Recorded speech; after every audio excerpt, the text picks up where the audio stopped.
Hollywood may have just crossed a line that it can never come back from. A growing controversy involving Val Kilmer and AI has people asking a very serious question. Should Hollywood be able to recreate actors with artificial intelligence? Because if they could do it with Val Kilmer today, who will they do it with tomorrow? Let's get into it.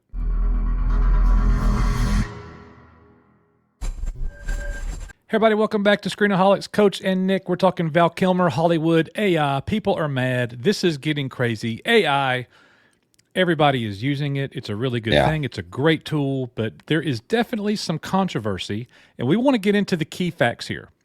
Val Kilmer, we know that before he passed away, Nick, he had lost much of his natural speaking ability after battling throat cancer. We saw all that play out. AI technology was used to recreate his voice, allowing him to communicate and perform in ways that would have been otherwise impossible because he couldn't speak. Most people initially viewed this as a positive use of AI technology at the time. The controversy began when people started asking a much bigger question. If AI can recreate Val Kilmer's voice, could Hollywood eventually recreate Val Kilmer himself? So, for discussion, Nick, is this helping preserve a legacy or opening a dangerous door when we're recreating people that are no longer with us? So everybody's going to have probably a little bit different opinion on this, but for me, I like it. I'm not against it. I mean, unless the family itself doesn't want it, then I say don't do it. But Right. You know, I like Val Kilmer as an actor. I like James Earl Jones as an actor. Yeah. You know, A voice actor especially. yeah, exactly. And Bruce Lee, you know, he's another one. Chuck Norris, who we lost recently. I would love to see them back on the big screen and stuff. And I mean, knowing that's not really them, you know, it's still not going to be the same. But I still. I think it does help keep the legacy of those people alive and makes people not forget some of the great actors in entertainment Sure. you know, from our lifetime. And so, but I can see some dangers of it. And like I said, if the family's okay with it, I'm okay with it personally. So the family in this case is actually okay with it. Val Kilmer's daughter has publicly stated that they are welcome to use his likeness and recreate him. And she's gone as far basically to say that she is honored that they're going to do that with her father. But even with her blessing, I'm torn here as well, like you are. And it's become a major Hollywood debate. AI technology, we know, is improving really fast. Everybody's using it. Disney's looking at using it all the time now. They've talked about it, different studios. What looked fake just a few years ago, you take Tron Legacy, for example, with Jeff Bridges. What looked fake a few years ago now looks surprisingly more convincing. And as we go on, it's going to look real. It's going to look absolutely real. Studios already rely heavily on sequels, reboots, remakes, and nostalgia. We all know that. AI potentially allows studios to continue using popular actors forever. That's the key point here. You and I are big fans of certain intellectual properties, certain franchises. We want to be able to hear James Earl Jones's voice as Darth Vader forever. The problem with that is James Earl Jones is gone. And, you know, and so you could look at it as like you're honoring James Earl Jones by continuing to use his voice, or you could flip that and say, well, it's dishonoring James Earl Jones because it's not really him. It's hollow. It's not real. It's AI slop, if you will. There's a lot of people that are very opposed to it, and I understand that.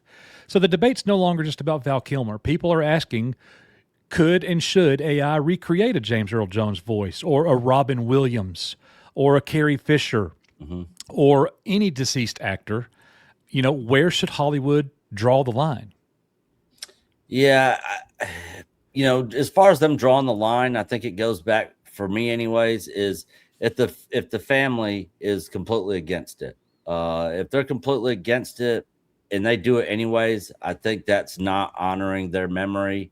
But if the family looks at it as an honor to their loved one that they lost, then then like I said earlier, I'm all for it. So Yeah. I think that's where they draw the line. Is I think they should get family from either the state or the family itself before moving forward. And with that's a really respectful way to do it. You know, and in some cases, like if an actor didn't sign away the right for his likeness to be used after he is deceased, should a studio have the right to be able to do that? Now, if the actor signs and says you could use it forever, like James Earl Jones did, I want the check to go to my family, or whatever it is. You know what I mean? Yeah. Now, okay, I'm much more okay with that. Yeah. You know what I mean? Because that's a tool that has been paid for.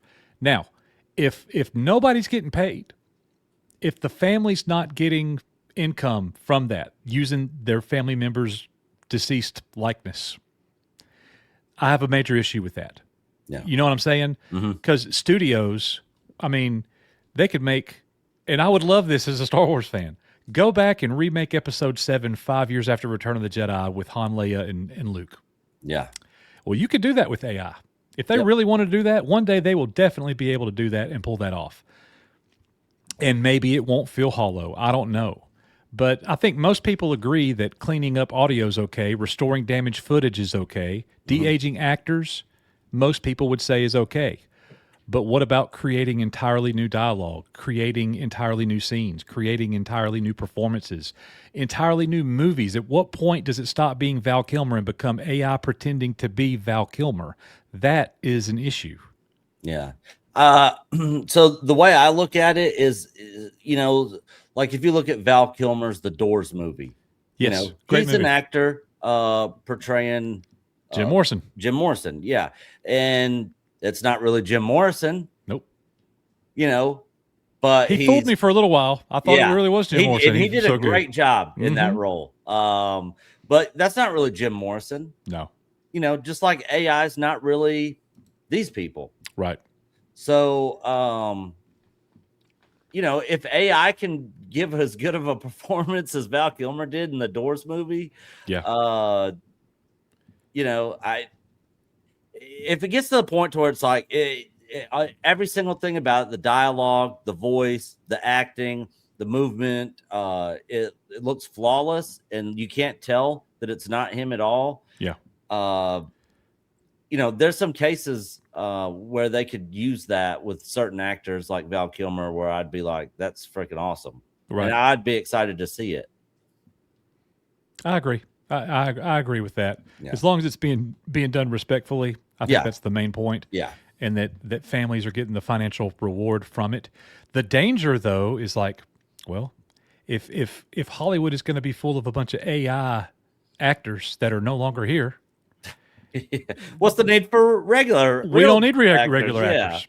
We've got regular actors. Yeah, we got Val Kilmer forever. Mm-hmm. We can make 87 Conan the Barbarian movies with Arnold Schwarzenegger. Yeah, I mean, maybe that's what needs to happen, guys. Maybe that'll solve entertainment problems. Yeah, because King Conan's coming out, and I don't know if you guys have noticed, but Arnold Schwarzenegger is old. Yeah, he's getting up there, really baby. Old. Yep. All right. I would have much rather seen him do, you know, a King Conan like back in like the 90s, you know, the mid 90s or something, you know. Yep. Use that AI to de-age him. Yeah. So anyways, big story here. Let us know in the comments what you think. Should Hollywood use AI the way that it appears that they're going to be doing? Like, that's the main thing. Yeah. Let us know in the comments below. Thank you for watching this here at Screenaholics. We'll see you guys on the next one. Bye, guys.